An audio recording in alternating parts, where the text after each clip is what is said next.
என்னால் முடியும் என்றால் முன்னால முடியும் தம்பி என்பதைத்தான் நான் சொல்லிக் கொண்டிருக்கிறேன். ஒரே நாடு ஒரே தேர்தல் என்றெல்லாம் சொல்வது எவ்வளவு ஆபத்தான பேச்சு என்பதை உங்களுக்கு புரிய வைப்பதற்காக நான் சிறிய உதாரணங்களுடன் பேச வேண்டியிருக்கிறது. இல்லை என்றால் அது தவறு என்பது உலக அரசியலுக்கே தெரியும். ஏனால் அந்த தவற்றை செய்து பார்த்து விட்டது இந்த உலகம். இப்பொழுது இருப்பவர்களையும் சொல்லுகிறேன், அப்போது இருந்தவர்களையும் சொல்லுகிறேன், இனி வரப்போபவர்களையும் சொல்லுகிறேன். இது யாருக்கும் விடும் சவால் அல்ல. அரசியல் இப்படித்தான் இருக்க வேண்டும். ராஜகோபாலன் அப்படின்னு ஒரு ஆளு, ஆச்சாரியெல்லாம் தூக்கிடலாம் வேணாம் எனக்கு. ராஜகோபாலன் ஒரு ஆளு பெங்கால்ல சீஃப் மினிஸ்டரா இருந்திருக்காரு, இங்கேயும் சீஃப் மினிஸ்டரா இருந்திருக்காரு. தெலுங்குக்காரர் அவர் இங்க வந்து இருந்திருக்காரு. இது இங்கே பாசிபிள். ஆனால் ஒரு தமிழன் பிரைம் மினிஸ்டர் ஆக முடியுமா? நான் உங்களுக்கு சொல்வது, இது நம்மளுடைய மீட்டிங். இந்த நான் அரசியலுக்கு வந்த காரணம் இந்நேரம் உங்களுக்கு புரிந்திருக்க வேண்டும். இன்னமும் புரியாதவர்கள் இருக்கக்கூடும் என்ற சோகத்தில் சொல்கிறேன். நான் அரசியலுக்கு வந்தது எனக்காக அல்ல. கோயம்புத்தூரில் நடந்தது தோல்வி என்றால் இவர்கள் ஆட்சிக்கு வந்தது வெற்றி அல்ல. உங்க தலைவர் எவ்வளவு பெரிய ஆளுன்னு கூட்டம் மட்டும் சொல்லிட்டு இருக்காதீங்க. உங்க கூட்டம் எவ்வளவு பெருசுன்னு காட்டுங்க. நான் எவ்வளவு பெரிய ஆளுன்னு காட்ட வேண்டிய இடத்துல காட்டுறேன்.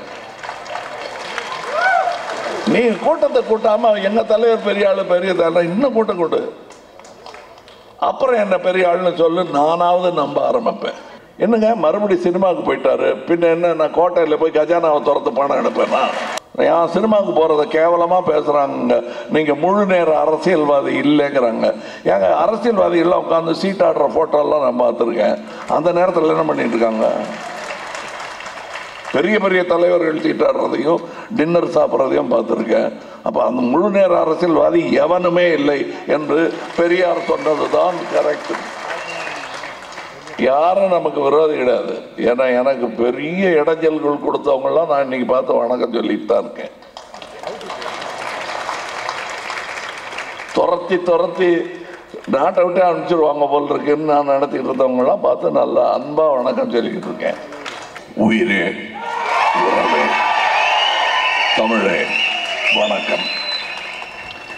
வழக்கமாக கட்சி மேடைகளில் ஒவ்வொருவருடைய பொறுப்பையும் வகிக்கும் பதவியையும் சொல்லி அவர்களை குளிர்விப்பது ஒரு சடங்கு. நான் உயிரே உறவே தமிழே என்று சொல்வது உங்கள் அனைவரையும் தான். இந்த உறவு, இந்த உயிர் துடிப்பு உங்கள் பதவிக்கு அப்பாற்பட்டது. ஆக இதை பேச்சு சுருக்கத்திற்காக சோம்பேறித்தனம் பற்றி இப்படி சொல்லுகிறார் என்று நீங்கள் நினைத்து விடக்கூடாது. உங்கள் அனைவரையும் நான் எந்த இடத்தில் வைத்திருக்கிறேன், எந்த சிம்மாசனத்தில் அமர்த்தி வைத்திருக்கிறேன் என்பதை நீங்கள் புரிந்து கொள்ள வேண்டும். இறங்கி வந்து சின்ன சின்ன பதவிகளில் அமர ஆசைப்படாதீர்கள். இதுதான் எனக்கு நான் கொடுத்து கொண்ட அறிவுரை. அதை அப்படியே உங்களுக்கு வழங்குகிறேன். நான் இங்கே அமர வரவில்லை. எல்லாரும் சொல்லுவாங்க, நீங்க அந்த சீட்ல எந்த சீட்டு கொடுக்கப்பட்டாலும் அந்த சீட்ல உட்கார்ந்துட்டான்னா வேலை செய்யலன்னு அர்த்தம். நடந்துகிட்டே இருக்கணும். நான் கத்துக்கிட்ட குரு வாத்தியார், அதுவும் நான் விமர்சனம் செய்து எனக்கு கிளாஸ் எடுக்கல அவரு. என் விமர்சனத்தின் மூலம் எனக்கு பாடம் கற்பித்தவர், அவர் வாழ்க்கையின் மூலம் எனக்கு பாடம் கற்பித்தவர் திரு காந்தி அவர்கள். இத்தனை புரிதலுக்கு பிறகும் அவரை நான் மகாத்மாவாக்காமல் வைத்திருப்பதற்கான காரணமும் அதுதான். அவரை மனிதனாக்கி பார்த்து வியப்பதில் எனக்கு மிகவும் சந்தோஷம். காரணம், அது நாமும் செய்யக்கூடிய ஒரு செயலாக இருக்க வேண்டும். காந்தியை ரெக்கை வைத்த தேவதையாக நாம் மாற்றிவிட்டால், கால் பாவாத ஒரு பிசாசாக அவரை மாற்றிவிட்டார். நாளைய காந்தி உருவாக மாட்டான். இங்கே இருக்கிறார்கள் என்று நான் நம்புகிறேன். அவர்கள் பாதசாரிகராக நம் பேச்சில் இடம்பெறாமல் இருப்பதுதான் நாம் அனுபவிக்கும் சோகம். காந்தியார் அத்தருணத்தில் அத்தனை திறத்துடன் இருக்க வேண்டிய இடத்தில் இருந்தவர். அந்த மாதிரி வாய்ப்பு இல்லாமல் நிறைய பேர் இருக்கிறார்கள் இந்தியாவில். Gandhi is not inimitable, he is imitable. But do you have the guts and the valor to imitate a man of that position? உனக்கு அத்தனை காந்தி மாதிரி இருக்கிறதுக்கு இருக்கலாம், யார் வேணா இருக்கலாம். ஆனா அதற்கான வீரமும் நேர்மையும் உன்னிடம் இருக்கிறதா என்ற கேள்வியை நான் என்னை கேட்டுக்கொண்டவன். அந்த வீரத்தையும் நேர்மையும் அன்றாடம் வளர்த்து கொண்டிருப்பவன் தான். எனக்கு நேர்மை வந்துருச்சுன்னா அவ்வளவுதான், இனிமே நான் நேர்மையானவன் என்று அயர்ந்து படுத்து விட முடியாது. நீங்கள் அயர்ந்திருக்கும் நேரத்தில் எல்லாம் உங்கள் நேர்மைக்கு சோதனை வரும். எனக்கு வந்திருக்கிறது. அதிலிருந்து சாதுரியமாக தப்பித்துக் கொள்வதற்கு பதிலாக நேர்மையாக வலித்தாலும் பரவாயில்லை என்று நாம் நின்று போராடும் பொழுதுதான் ஒரு உண்மையான சத்தியாகிரகியை நாம் சந்திக்க முடியும். சவர கண்ணாடியில் சத்தியாகிரகியை பார்க்க வேண்டும் என்றால் நீ எப்படி வாழ வேண்டும். நான் அதைத்தான் செய்ய முற்பட்டு கொண்டிருக்கிறேன். செய்து விட்டேன், சாதித்து விட்டேன் என்று சொல்லவில்லை. முடியும் என்று எனக்கு தோன்றுகிறது. என்னால் முடியும் என்றால் முன்னால முடியும் தம்பி என்பதைத்தான் நான் சொல்லிக் கொண்டிருக்கிறேன். நீங்களாம் ஏங்க அரசியலுக்கு வர்றீங்க? வேணாங்க, நல்லா வராதுங்க, அது சரி வராது. ஏன்? அதுக்கு ஒரு மாதிரி மூளை வேணுங்க. ஏன் நான் என்ன வேட்டைக்கா போறேன்? அதுக்கு சாதுரியம் வேணும், பதுங்கி பாயணும்லாம் சொல்றீங்களே, எதுக்கு? அது வேண்டாமே. அரசியலுக்கு தானே வரேன், அதை விடுங்க. பிக் பாஸ்க்கு போறதுக்கே வேண்டாம்னாங்க. என்ன போனா என்ன? மக்களை பார்த்து பேசக்கூடிய எந்த ஒரு ஊடகமாக இருந்தாலும் மேடையாக இருந்தாலும் அதை பயன்படுத்தி கொள்வதில் என்ன தவறு? தவறு அப்படியே பழகிவிட்ட பிள்ளை. இந்த மேடையும் இந்த வெளிச்சமும் இந்த மலர்ந்த முகங்களும் 4 வயசுல இருந்து நான் பார்த்துக்கிட்டு இருக்கேன்.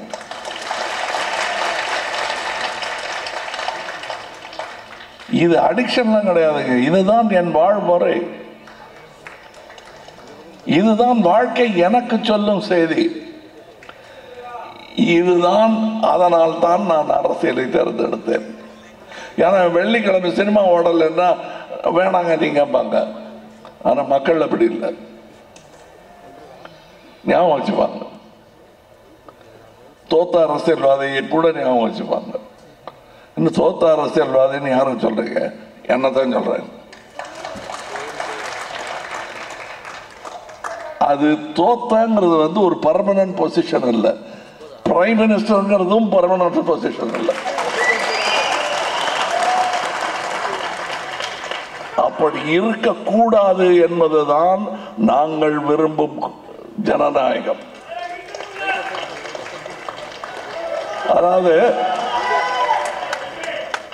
அதாவது இப்ப நாம் லிஸ்ட் போட்டு பேசுறேன். என் மனசுல இருக்கிற உள்ள கிடக்கைகளை எல்லாம் உங்களிடம் பேசுகிறேன். தைரியமாக பேசலாம். என் சாயலில் பல மனங்கள் இங்கே இருக்கின்றன. அந்த தைரியத்தில் பேசுகிறேன்.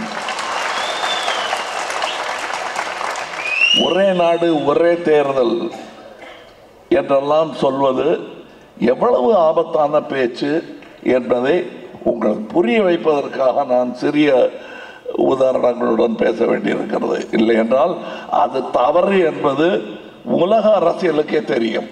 ஏனால் அந்த தவற்றை செய்து பார்த்து விட்டது இந்த உலகம். அதை செய்து பார்த்து இது எவ்வளவு பெரிய கொடுமை என்பதை உணர்ந்து அந்த வடுக்கள் இன்னமும் உலகெங்கிலும், ஐரோப்பாவிலும் ரஷ்யாவிலும் பல இடங்களிலும் அந்த வடுக்கள் இருக்கின்றன. இந்தியாவிற்கு அது தேவையில்லை, தேவைப்படாது என்பது என் கருத்து. ஒரு உதாரணத்துக்கு சொல்வோம். ஒரு 15லயோ 14லயோ எல்லா நாடு பூரா ஒரே தேர்தல் அப்படின்னு வச்சிருந்தா இன்னைக்கு இந்தியாவின் கதி என்ன? ஒரே ஸ்வீப்பா குடுமையை கொட்டு கட்ட கீரை கட்ட எடுத்திருக்க மாட்டாங்க கையில. அதுக்கப்புறம் ஒரு பெயரை சொல்லி ஒரு திருநாமம் தானே உரைக்கப்படுவீங்க. அப்படிப்பட்ட ஒரு டிக்டேட்டர்ஷிப்பில் வாழ்ந்து கொண்டிருப்போம். இந்த மைக்கில் நான் பேச முடியாது. அதிலிருந்து தப்பித்தோம் என்பது உங்களுக்கு புரிய வேணும். கோவிடை விட கொடுமையான ஒரு நோயிலிருந்து தப்பித்து வாழ்ந்து கொண்டிருக்கிறோம். அதனால என்னங்க, ஒரு சீரா எல்லாம் நடக்கட்டும்ங்கிறதுக்காகத்தானே சொல்றாங்க இந்த மாதிரி எல்லாம் ஒரே மாதிரி இருக்கணும்னு. அது செஞ்சு பாருங்களேன் எக்ஸ்பெரிமெண்டா. எல்லா டிராபிக் லைட்டும் ஒரே நேரத்தில் பச்சை ஏறிட்டுமே. ஏன் மாற்றி மாற்றி ஒரு இடத்த நிறுத்தி பிடிச்சிக்கிட்டு இன்னொரு இடத்துக்கு வழி விட்டு அதுக்கப்புறம் இந்த டிராஃபிக்கை போகணும்னு சொல்லி அதுக்கு பின்னாடி இருக்கிறத நிறுத்தி வைக்கிறதுக்கு காரணம் யோசிக்க டைம் வேணும். எல்லாரும் அவசரத்தில் இருப்பாங்க. அந்த யோசிக்கும் நேரத்தை வாக்காளனுக்கு கொடுக்க வேண்டும். ஏன் ஆட்சி பீடத்தில் அமர்பவனுக்கு கூட யோசிக்கும் நேரம் கொடுக்க வேண்டும். அடுத்த 5 வருஷத்துக்கு இதை செஞ்சாதான் அங்க வழி விடுவாங்கிற பயம் வேண்டும் அவர்களுக்கு. எந்த ஆட்சியாளர் சொல்றீங்க? எந்த ஆட்சியாளரையும் சொல்லுகிறேன், இப்பொழுது இருப்பவர்களையும் சொல்லுகிறேன், அப்போது இருந்தவர்களையும் சொல்லுகிறேன், இனி வரப்போபவர்களையும் சொல்லுகிறேன். இது யாருக்கும் விடும் சவால் அல்ல. அரசியல் இப்படித்தான் இருக்க வேண்டும் என்னும் ஆசை. இது சவால் அல்ல. இந்த பீடம் நிரந்தரமாக அமர முடியாத அசௌகரியமான பீடமாகத்தான் இருக்க வேண்டும். இது 5 வருடத்திற்கு ஒரு தடவை பூகம்பத்திற்கு ஆளாக வேண்டும். உட்காரக்கூடாது யாராங்க. அடுத்த முறையும் நான் தான் அந்த ஆளை அங்க தூக்கி உட்காத்த வைக்கணும். அது நீயாக இருக்கலாம், நானாக இருக்கலாம். அவ்வளவு கிளியரா இருக்கணும் நம்ம. அதுதான் ஜனநாயகம். ஜனநாயகம் என்பது பேங்க் வால்டர், நான் ஹார்வர்ட்ல பேசும்போது சொன்னதே தான் இங்கே சொல்றேன். பேங்க் வால்டர் வச்ச தங்க கட்டி மாதிரி ஒரு 5 வருஷம் கழிச்சு வந்து திறந்து பார்த்தா அப்படியே கட்டியா இருக்கும்னு நீங்க நினைக்க கூடாது. அன்றாடம் நம் உடல் பேணுவதை மாதிரி நம் ஜனநாயகத்தின் காக்க வேண்டும். அதன் வீரர்கள் அதற்கான சோதனை வந்து கொண்டே இருக்கும். இப்படி மாத்தி போட்டு போப்பாங்க, அப்படி மாத்தி போட்டு போவாங்க. அந்த விளையாட்டுகள்லாம் நடந்துகிட்டு இருக்காங்க. ஒண்ணுமே இது எப்படி போட்டாலும் பரவ மாட்டாங்க. இந்த அம்பேத்கரும் காந்தியும் நேருவும் பண்ணி வச்சுட்டு போன வேலை எப்படி போட்டாலும் பெறல மாட்டாங்குது. இந்த அமைப்பு திட்டம் மாற மாட்டாங்குது. என்ன என்ன எப்படி புரட்டி போடுறது? வரிய போடு, பயந்து அப்பவாது செய்வாங்களான்னு அதையும் போடுறாங்க. நாம பாருங்க, நேர்மையாளர்கள் இந்தியாவிலேயே நேர்மையாளர்களில் ஒருவர் சொன்னா தமிழ்நாடு. ஏன்னா வரிய ஒழுங்க கட்டுறவங்க, அதுல மூத்த வேணாம். அது அண்ணனின் கௌரவத்துடன் நான் சொல்லுகிறேன். என் தம்பிகள் நேர்மையானவர்கள்.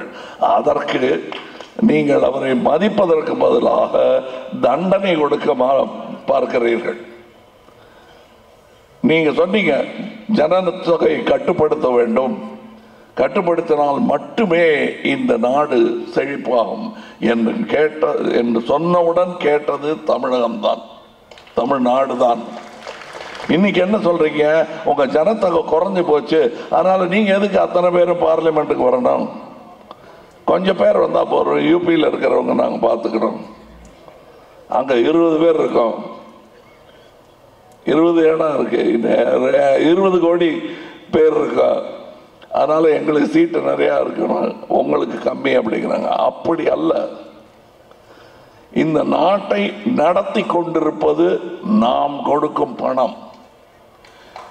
என் தம்பியை பட்டி போடு நான் சொல்ல, பகுந்துன்பம் என்றுதான் சொல்லுகிறேன். அவனுக்கு அங்க அள்ளி அள்ளி கொடுத்துட்டு அங்க நீங்க கர்ணனாகவும் இங்கே கும்பகர்ணனாகவும் எப்படி இருக்கீங்க? நீங்க இந்த பக்கம் எழுந்து பார்க்கவே மாட்டேங்கிறாங்க. அண்ணா என்றோ சொன்ன தெற்கு தேய்கிறது வடக்கு வாழ்கிறது என்று இன்னும் அதுவா வழங்குகிறது. எப்படி அது பண்ணலாம்? ராக்கெட் விட்டாச்சு நம்ம சந்திரனுக்கு, இங்க ஒரு தூது விட முடியும் இல்லையா நம்மளால? அந்த குரலாகத்தான் நாம் இருக்க வேண்டும். நான் இருப்பேன்.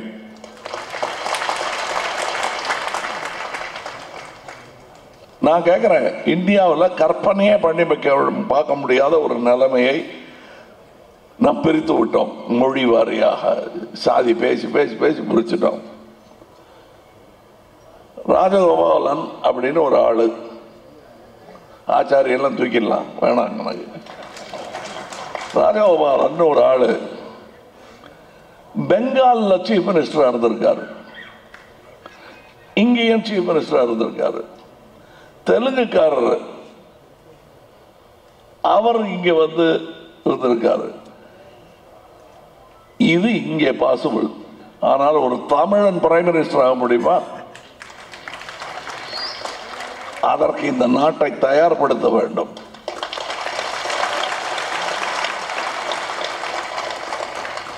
நாம் தயாராக வேண்டும் என்று சொல்லவில்லை. இதே மேடையில் நான் பேசி 20 வருஷம் ஆயிடுச்சு. தமிழன் ஏன் அந்த தலைமை பொறுப்புக்கு வரக்கூடாது? வேற யாருக்கோ கோபம் வந்துருச்சு. அதுல அந்த கோபத்துக்கெல்லாம் பார்த்தா உண்மையே பேச முடியாது. இதே மேடை தான், இதே இடம்தான். நான் உங்களுக்கு சொல்வது, இது நம்மளுடைய மீட்டிங். இந்த நான் அரசியலுக்கு வந்த காரணம் இந்நேரம் உங்களுக்கு புரிந்திருக்க வேண்டும். இன்னமும் புரியாதவர்கள் இருக்கக்கூடும் என்ற சோகத்தில் சொல்கிறேன். நான் அரசியலுக்கு வந்தது எனக்காக அல்ல, நமக்காக கூட அல்ல, நாளைக்கா.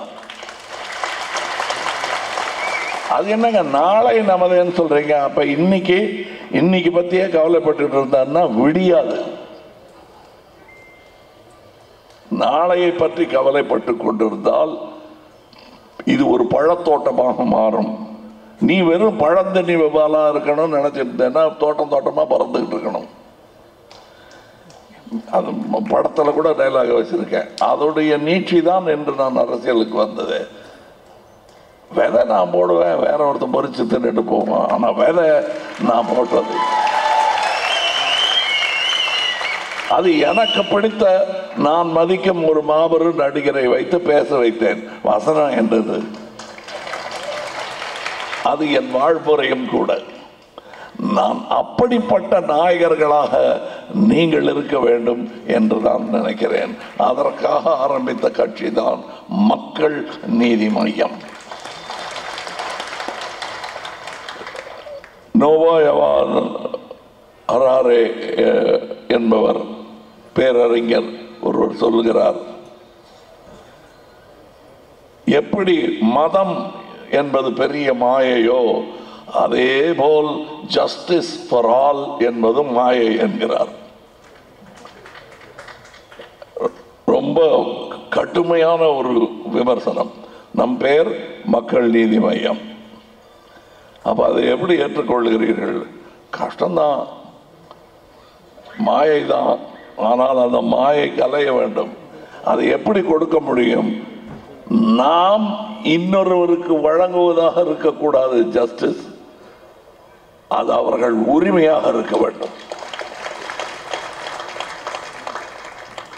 ஜஸ்டிஸ்ங்கிறது வழங்கும் பொருளாக வரும் பட்சத்தில் வேண்டி நிற்க வேண்டி வரும். அப்படி இருந்ததுதான் கோர்ட் எல்லாமே. I beg your court, your honour, your lord என்ற வாசகங்கள் இன்னும் மாறிய பாடில்லை. கொடுப்பதற்கு யார்? சட்டம் தெரிந்து விட்டதனால் அவர்கள் சட்டத்தை வழங்கும் நிலையில் இல்லை என்பதுதான் ஒரு வக்கீலின் மகனாக நான் உணர்ந்தது. Justice is something you should deserve. It's your deservance. மனிதனாக பிறந்ததனால் உனக்கு அந்த நீதி வழங்க வேண்டும். இந்த நீதி அமெரிக்காவில் மறுக்கப்பட்ட போது அது தவறு என்று சுட்டிக்காட்ட ஒரு தாடிக்காரர் வந்தார், ஆப்ரஹாம் லிங்கன். அரசியல் அவர் பெரிய வெற்றி கிடையாது, ஆனால் சித்தாந்தத்தில் அவருக்கு பெரிய வெற்றி. பிற்பாடு அதுவே தொடர்ந்தது, போரிலும் அரசியலிலும். அதுவும் நிகழும்.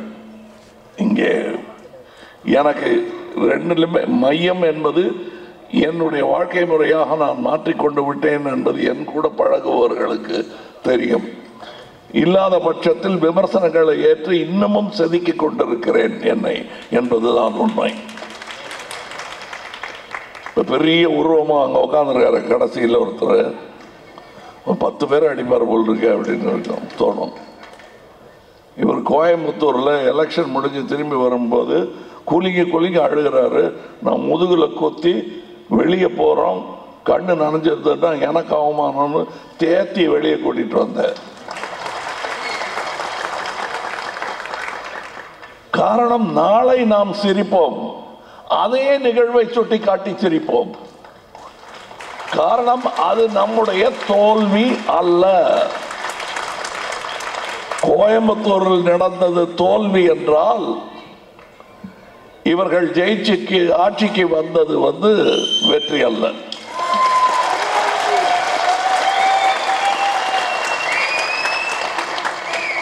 இப்ப புரிஞ்சிருக்குன்னு நினைக்கிறேன்.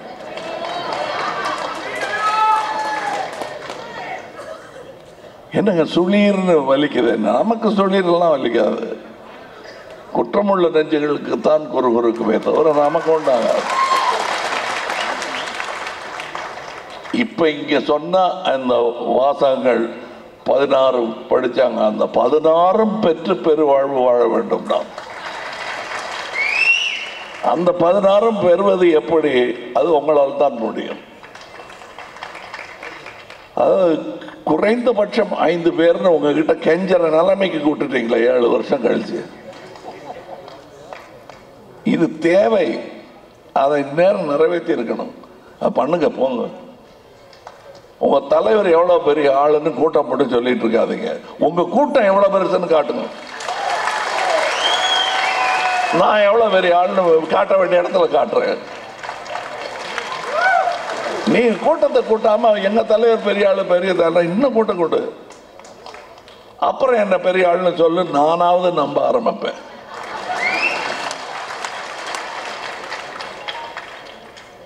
உங்களிடம் கேட்கப்பட்டதில்லை அடிநாதம் என்ன? இங்க நம்ம பேசின போது நேர்மையா இருக்கணும், இது பண்ணணும், இன்னும் கொஞ்சம் பேர் இறங்கி வேலை செய்யணும். ஒவ்வொரு நீங்கள் வசிக்கும் வீதியில் உங்களை மக்கள் நீதி மையம் தொண்டர் என்பதை வீதி முழுவதும் இருப்பவர்கள் அறிய வேண்டும். அதுக்கு அடுத்த கட்டமாக ஒரு பிரச்சனை வந்துருச்சுப்பா, வேற எவனும் உதவி பண்ண மாட்டாங்கன்னா அவர்கிட்ட கேட்போமா, எவரு அதான் அந்த எம்என்எம் காரர் இருப்பாரு, அப்படி மாறணும். அது ஏன் அவன் என்னத்துக்கு? அவன் ஒன்றும் பெரிய பணக்காரன் இல்லையா, ஆனால் வேலைக்காரையா, இறங்கி வேலை செய்வான் அப்படின்னு சொல்லணும். நான் கேட்கறது அவ்வளவுதான். இறங்கி வேலை செய்யாம எதுவாகவே ஆக முடியாது. இறங்கி நான் வேலை செய்யலைன்னா இந்த மேடைக்கு வந்திருக்க மாட்டேன், எந்த மேடைக்குமே வந்திருக்க மாட்டேன். உங்களை பத்தி என்ன பேசிக்கிறான்? நான் வந்தா நான் அண்ணன், அப்பா ஸ்தானம் எனக்கு, ஒரு சில பேருக்கு தம்பி ஸ்தானம். ஆனால் நான் அந்த உரிமையுடன் விமர்சனங்களை மட்டுமே சொல்லிக்கிட்டு இருப்பேன். இதுக்கு முன்னாடி பாவம் என் கூட வெறும் நற்பணி, இப்போவாது நம்ம அரசியல் ஆட்சி பதவின்லாம் பேசிட்டு இருக்கோம். ஒண்ணுமே இல்லாம என் பின்னாடி வந்தவங்கலாம் இருக்காங்க. அவங்கள ஒரு வாட்டி கூட நான் பாராட்டு விழா வச்சது கிடையாது.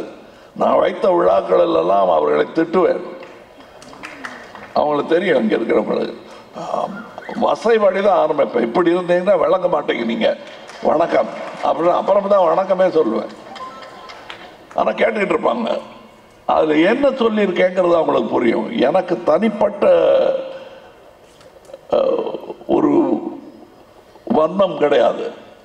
எனக்கு நிகழும் ஒரு அநீதியாகவே நான் நினைப்பேன். அவர்களுடைய சோம்பல், அவர்களுடையது. அப்ப நீ இது செய்யலைன்னா நம்ம இப்படி சொல்லி நற்பணின்னு சொல்றதுக்கு அர்த்தமே கிடையாது. இன்னைக்கு உனக்கு புரியாது, இன்னும் ஒரு 15 வருஷம் கழிச்சு பார், உன்னை பெரிய மனுஷன் பதிப்பான். உனக்கு சொல்ற குட் மார்னிங் வேற மாதிரி இருக்கும் என்று நான் சொன்னதை அனுபவித்துக் கொண்டிருப்பவர்கள் இந்த மேடையில் இருக்கிறார்கள்.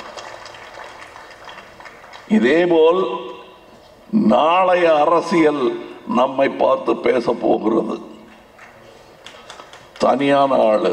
அதற்கு முன்னுதாரணமாக இன்றைய அரசியல்வாதிகள் நம்மை பற்றி என்ன பேசுகிறார்கள் என்பதை உங்களுக்கு நான் சொல்லுகிறேன். ஏன்னா நான் பேசிட்டு இருக்கேன் இல்லையா, வெவ்வேறு விதமான ஆட்கள்கிட்ட. நாங்கள் எதிர்பார்க்கல சார். சொல்றது யாரு? டிஎம்கே பிரமுகர் சொல்றாரு.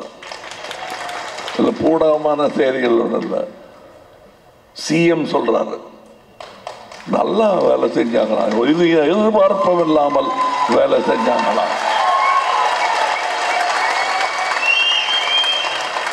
அப்புறம் இன்னொரு இடத்துல சொன்னாரா, சிஎம் சொன்னாரா, சொன்னாருங்க. நான் கூட சொல்லிட்டு இருந்தேன் சார், முந்திரப்படாதுங்கிறதுக்காக நான் சொல்ல சார், நானும் கொஞ்சம் அப்படி வந்து சாப்பிட்டு போங்களேன் அப்படின்னா, இல்லை சார் நாங்கள் சாப்பிட்டு வந்துட்டோம்னு சொல்கிறான் சார்.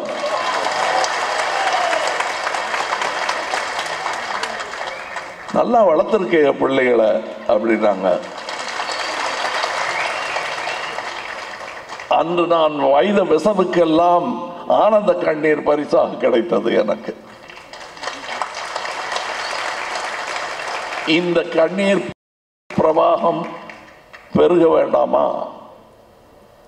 அதைத்தான் சொல்றேன். நம்மளை பத்தி இன்னும் 10 வருஷம் கழிச்சு அப்படி பேசணும். அப்ப இவர் சொல்றத பார்த்தா இங்க ஒன்றும் தேராது போல் இருக்கு அப்படின்னு சில மனங்கள் கொந்தளிக்கலாம். என்ன எது தேத்தணுமோ அதை தேத்துக்க, முதல்ல அதை தேத்திக்க, பாக்கியெல்லாம் தேரும். மக்கள் என்ன கொடுக்குறாங்களோ அதுதான் உங்களுக்கு உகந்தது. நீங்க எடுக்கிறது உங்களுக்கு சொந்தமானதல்ல, அவங்க கொடுக்கிறது தான் சொந்தமானது. இதை நோக்கித்தான் நகர்ந்து கொண்டிருக்கிறோம். 26 நோக்கி நகர்ந்து கொண்டிருக்கிறோம். அதற்கான ஏற்பாடுகளை நீங்கள் செய்தே ஆக வேண்டும். இதை நான் உங்களிடம் வேண்டி கேட்டுக்கொள்கிறேன் என்று சொல்ல வைத்தால், இதுக்கு முன்னாடி தலைவன், நிகரில்லா தலைவன் நீங்க சொன்னதுக்கெல்லாம் அர்த்தம் இல்லாமல் போயிடும். இதை என்னுடைய அன்பு கட்டளையாக நீங்கள் ஏற்க வேண்டும். அப்பத்தான் நீங்க என்னை தலைவன் என்று சொல்வதை நான் நம்பும் நிலைமை வரும். அதை நீங்க பண்ணுங்க. நிஜமாவே நான் சொல்றேன், இவங்களுக்கு 40 வருஷம் முன்னாடி சொன்னதை சொல்றேன். அதோட விளைவுகளை நீங்கள் வியந்து பார்க்கத்தான் போகிறீர்கள். உலகம் பார்க்கறது இருக்கட்டும், நீங்களே வியந்து பார்ப்பீர்கள். கொஞ்சம் அப்படி நகர்ந்தோன்னா என்ன ஆகுதுங்கிறத நீங்களே புரிஞ்சுக்கிட்டு இருப்பீங்க. இப்ப பட் பொறுமை வேண்டும் தான். இது ஒரு வித்தியாசமான விவசாயம். போட்டுட்டு அப்படி தோண்டி தோண்டி மண்ணை நோண்டி நோண்டி விதை வளர்ந்துருச்சான்னு பார்த்துட்டு இருந்தா வளராது. அடுத்து போய் தண்ணி போட்டுட்டு வரணும், ஊற்றணும், நீங்கள் தூங்குறத படி தூங்கிட்டு இருக்கணும், காலையில் எந்திரிக்கணும், பல் துளக்கணும், அதெல்லாம் அந்த ஆரோக்கியம்லாம் இருக்கணும். நானும் அதைத்தான் செய்து கொண்டிருக்கிறேன். என்னங்க மறுபடி சினிமாவுக்கு போயிட்டாரு, பின்ன என்ன நான் கோட்டையில் போய் கஜானாவை திறந்து பணம் எடுப்பேன்னா? வேலைக்கு தான் போய் ஆகணும். நான் ஒரு கூட்டம் நடத்துனா காசு வேணும், உங்ககிட்ட இருக்கா, எவ்வளோ இருக்கு, சரி என்கிட்ட இவ்வளோ இருக்கு போட்டு நடத்துங்க கூட்டம். அப்படித்தான் நடக்குது இந்த கூட்டங்கள்லாம். அதனாலதான் என்னால் சொல்ல முடியுது, ரேடு விடுறியா விடு அப்படின்னு சொல்றதுக்கு காரணம் அந்த தைரியத்தில் தான் சொல்றேன். அந்த தைரியம் தொடரும். அப்படின்னா நான் வேலை செய்யணும். என் சினிமாவுக்கு போறத கேவலமா பேசுறாங்க, நீங்க முழு நேர அரசியல்வாதி இல்லைங்கிறாங்க. ஏங்க அரசியல்வாதி எல்லாம் உட்காந்து சீட் ஆடுற போட்டோ எல்லாம் நான் பார்த்துருக்கேன். அந்த நேரத்தில் என்ன பண்ணிட்டு இருக்காங்க? பெரிய பெரிய தலைவர்கள் சீட்டாடுறதையும் டின்னர் சாப்பிட்றதையும் பார்த்துருக்கேன். அப்போ அந்த முழு நேர அரசியல்வாதி எவனுமே இல்லை என்று பெரியார் சொன்னதுதான் கரெக்ட். 8 மணி நேரம் தூங்குறவன் எவனுமே முழு நேர அரசியல்வாதி இல்லை. ஏன்னா வேற கனவுல எல்லாம் இருப்பான்.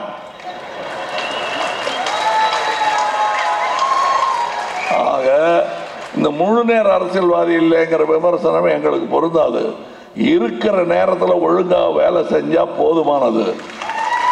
அது நடந்திருந்ததுன்னா நம்ம கவர்மெண்ட் ஆபீஸ் எல்லாம் எப்படி இருக்கும்? இருக்கிற அந்த 9 to 5 செய்ய வேண்டிய வேலை செஞ்சா நாடே முன்னேறிடுவேன். செய்யறது இல்லை. நாம செய்யற வேலை கரெக்டா செய்யுங்கன்னு தான் நான் சொல்றேன்.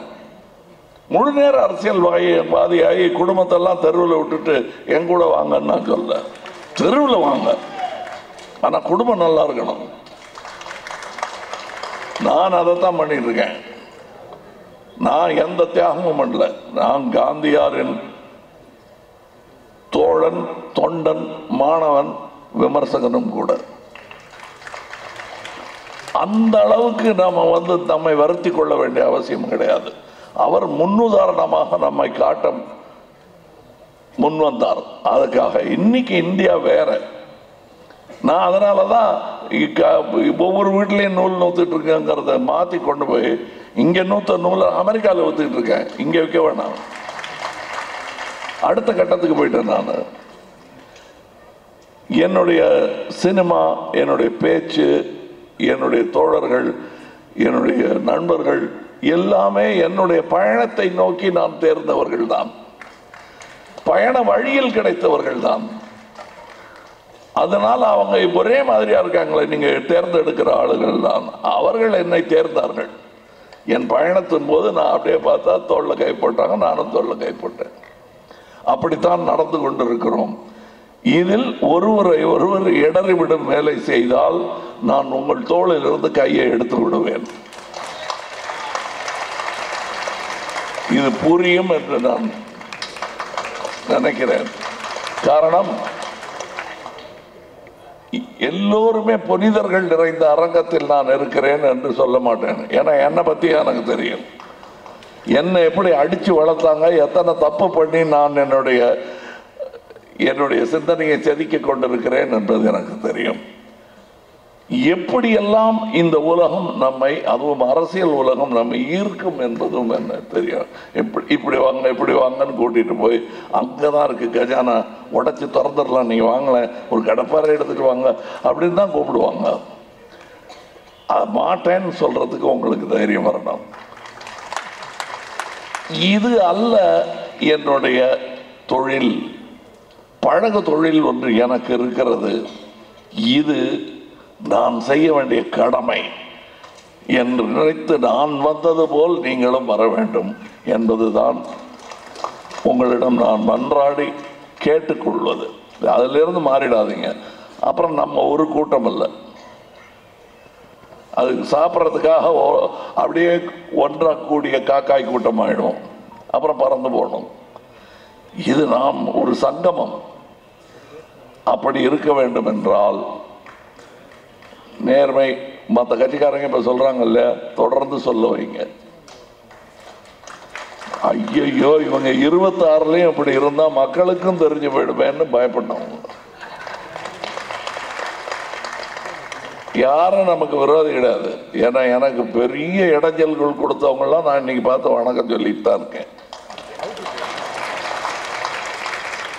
துரத்தி நாட்டை விட்டு அனுப்பிச்சிருவாங்க போல் இருக்குன்னு நான் நடத்திட்டு இருந்தவங்களாம் பார்த்து நல்லா அன்பா வணக்கம் சொல்லிக்கிட்டு இருக்கேன். அன்பு நான் அன்றாடம் பழகுவது. அறிவு நான் அன்றாடம் வளர்த்து கொள்ள முயற்சிப்பது. இது ரெண்டும் நான் செஞ்சுக்கிட்டே இருப்பேன். மற்றபடி இந்த சின்ன குஸ்திகளுக்கெல்லாம் என் மேலே மண்ணும் ஒட்டாது. அது கீழே விழுந்தவங்களுக்கு தெரியும். நன்றி. உங்களுக்கு நாளை நமதே என்பதற்கான அர்த்தம் விளங்கி இருக்கும். அதில் பூடகமான கருத்து இப்ப எனக்கு என்னன்னு கேட்க ஆரம்பிக்காதீங்கிறது தான். நாளை நமதாகும். அதை கட்டுவித்த சிற்பிகள் நாம் ஆவோம். அதுதான். நாளை ஆகணும்னா இன்னைக்கு நாளைக்கு நாளன்னைக்கு எல்லாம் வேலை செஞ்சுக்கிட்டே இருக்கணும். இதை செய்யுங்கள். நாளை நிச்சயம் நமதே. வணக்கம். இந்த வீடியோ உங்களுக்கு பிடிச்சிருந்தா ப்ளீஸ் லைக் அண்ட் ஷேர் பண்ணுங்க. மறக்காம எங்க சேனலை சப்ஸ்கிரைபும் பண்ணுங்க.